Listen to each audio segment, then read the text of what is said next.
अस्सलामुअलैकुम, welcome back dear fellows.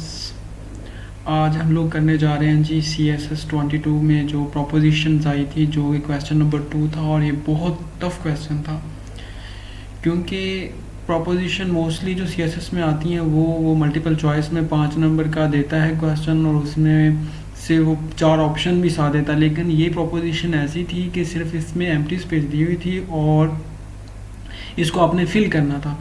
तो सबसे पहला क्वेश्चन था जो था वो था जी, luck we should be in Islamabad by 5 PM। तो इसमें हमने जो मोस्ट सूटेबल प्रोपोजिशन थी वो लगानी थी।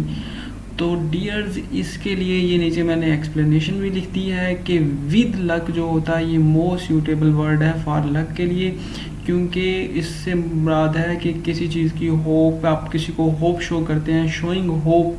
ये देखिए एक्सप्लेनेशन में भी मैंने लिखा है कि आप, तो मोस्ट जो राइट आंसर वो बनता है वो है जी, with luck we should be in Islamabad 5 PM by 5 PM।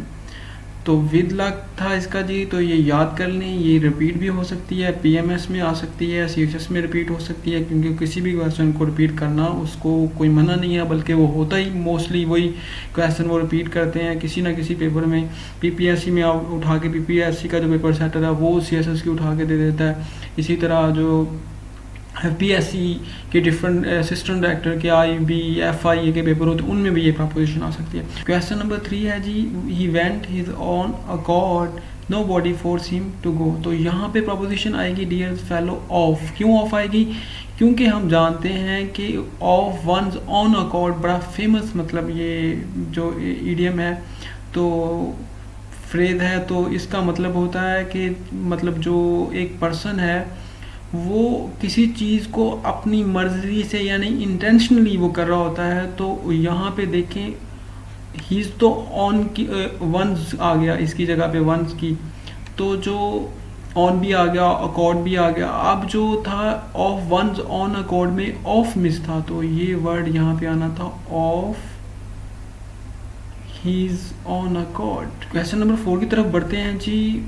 Question number 4 था, my husband brought me some flower today, he must be something.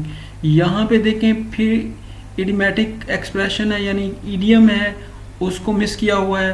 तो जब बंदे के सामने इस तरह की प्रोपोजिशन आती है तो शुरू में बंदा बहुत कंफ्यूज हो जाता है कि यहाँ प्रोपोजिशन 2 आएगी, ऑफ आएगी। लेकिन हमें जब प्रोपोजिशन को सॉल्व करनी है तो हमारे जहन में प्रोपोजिशन वर्ड में मोस्टली ईडियम, जो फ्रेजेस, ये सभी चीज़ें होनी चाहिए ताकि हमें उसको तमाम एंगल से देखें, तो हमें ताकि उसको आसानी से समझ लें। यहाँ पे 2 प्रोपोजिशन आनी थी, ऑन और फॉर। क्यों? क्योंकि असल में जो ईडियम है वो है be on for something, to want to do something special. तो वो यानी जो लेडी है वो बताती हैं कि उनके हस्बैंड उनके लिए फ्लावर लेके आए, ही must B on for something, कि वो उनके लिए कुछ स्पेशल करना चाहते थे। तो यहाँ करेक्ट आंसर है ऑन और फॉर। 2 प्रपोजिशनें आनी थी, ऑन और फॉर। तो इसके साथ प्लस में फॉर भी आना था, तो यहाँ पे 2 वर्ड आने थे, ऑन और for. Question number 5, my younger son trip the cat and fell down straight. ये आसान था। ट्रिप ओवर भी आ सकता है, ऑन भी आ सकता है। ट्रिप ऑन होना या मतलब ट्रिप ओवर, ये दोनों ही मतलब सेम मतलब आ सकते हैं। तो सम वन और something we always trip over भी कर सकते हैं, ये मैंने एक्सप्लेनेशन में बता दिया। ट्रिप ऑन भी कर सकते हैं। तो there is a cat in this sentence, thus the right answer is on या ओवर, दोनों में से कोई भी आंसर आ सकता है। तो आप इसका जो दोनों ही ये टेंस मतलब करेक्ट है, ऑन या ओवर में से आप कोई भी लगाएंगे तो आपका। क्वेश्चन नंबर 6 है जी, you look really the weather, are you ill. तो यहाँ पे आएगा अंडर। अंडर द वेदर जो है ये एक फ्रेज है जिसका मतलब होता है अनवेल या इनडिस्पोज, यानी कि जो बंदा सही ना लग रहा हो, अनवेल हो, तो उसको हम बोलते हैं अंडर द वेदर, कि you are really under the weather. Are you ill, तो वो उससे पूछ रहा है कि क्या आप मतलब आज बहुत अनवेल लग रहे हैं, तो आप बीमार हैं। तो इसका करेक्ट आंसर आना था, ये भी देखें फ्रेज आ गई है यहाँ पे, बहुत कंफ्यूजिंग ये प्रोपोजिशन थी, तो इसमें आना था अंडर द वेदर। जिस बंदे को ये फ्रेज आती थी उसी का ये ठीक होगा। तो लिहाजा प्रोपोजिशन में इन सभी चीज़ों को नोट करें। क्वेश्चन नंबर जी 8 की तरफ बढ़ते हैं। He told that his career was ruin because of pandemic. तो यहाँ पे जो करेक्ट आंसर आना था वो आना था इन रॉयन। इन रॉयन का मतलब बी इन रॉयन मतलब होता है फ्रेज, ये भी फ्रेज है, इसका मतलब होता है स्पॉइल डिस्ट्रॉयड हो जाना।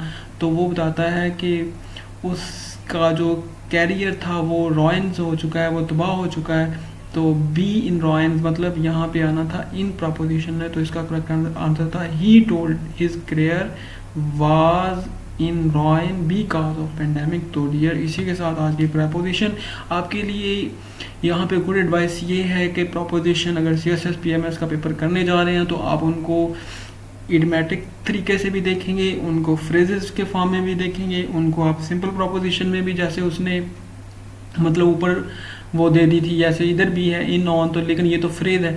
तो आप इनको तमाम लेवल में प्लीज़ चेक करके जाएं ताकि अगली दफ़ा पेपर में आएँ तो आप इसको बहुत ही अच्छे से तरीके से करें। इसमें जो 222 का था इसमें उसने ईडीएम तो नहीं दिए, लेकिन उसने प्रोपोजिशन की फॉर्म में एक तीर से दो शिकार जिसको हम कहते हैं वो किए। उसने ईडीएम भी पूछ ली और प्रोपोजिशन भी पूछ ली और बच्चे यहाँ प्रोपोजिशन ही ढूंढते रहे और जिसकी वजह से आई थिंक जो 22 का है मतलब ये पोर्शन था वो जो CSS के स्टूडेंट उनके लिए बहुत ही मुश्किल था। तो अपना ख्याल रखिए, इंशाल्लाह नेक्स्ट वीडियो में मिलते हैं।